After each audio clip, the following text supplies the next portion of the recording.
Զինծառայողների մահվան դեպքերի թիվը 50% նվազել է։ Գլխավոր դատախազության անցած տարվա գործունեության հաղորդման մեջ կարդում ենք. նախորդող տարվա համեմատ մահվան դեպքերը նվազել են 265-ով, որը 11.2% է։ Դրանցից 762-ը 36.4% եղել են պատահարներ, 1331-ը 63.6% հանցագործություններ։ Մահվան դեպքերի բաշխվածությունը հետևյալն է. հակառակորդի կողմից սպանություն 4, սպանություն 5, անզգուշությամբ ինքնասպանության հասցնել 7, ճանապարհատրանսպորտային պատահար 4, մարտական մեքենա վարելու կանոնների խախտում 1, ավիավթար 2, հիվանդություն 3, դժբախտ պատահարից էլ 1 զինծառայող է մահացել։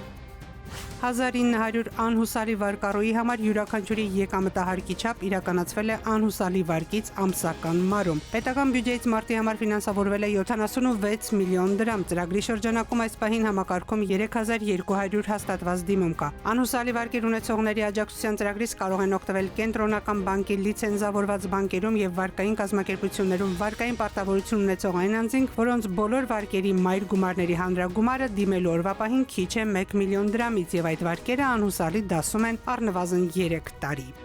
Արաքս թռչնաֆաբրիկայի արտադրական գործունեությունը կասեցրել են։ Սննդամթերքի անվտանգության տեսչականը ստուգել է թռչնամիսը, նմուշարման մեջ պաղեցված, սառեցված հավի մսի ցուցանիշները չեն համապատասխանել Մաքսային միության կանոնակարգերով սահմանված պահանջներին, որոշել են թռչնամսի արտադրությունը կասեցնել եւ սահմանվել է խախտումները վերացնելու ժամկետ։ Ապրիլի 8-ից երթևեկության կազմակերպման փոփոխություն կկատարվի Աբովյան փողոցում եւ Սայաթ Նովայի պողոտայում։ Աբովյան Աղայան փողոցների խաչմերուկից մինչեւ Աբովյան փողոց Սայաթ Նովա պողոտա խաչմերուկ կարգելվի մեքենաների կանգառը։ Կանգառելը կարգելվի նաեւ Սայաթ Նովա պողոտայում Սուրբ Աննա եկեղեցու դիմացից մինչեւ Սայաթ Նովա պողոտա Տերյան փողոց խաչմերուկ։ Պրոշյան Դեմիրճյան փողոցների խաչմերուկում էլ Պրոշյանից ձախ շրջադարձը դեպի Դեմիրճյան փողոց կարգելվի։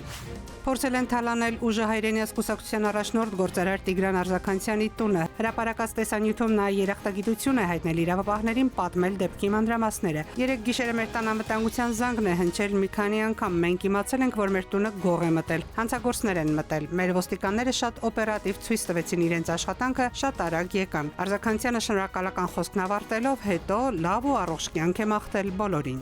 Սիրան Իշմուրեդյան, ժամը լրատվական։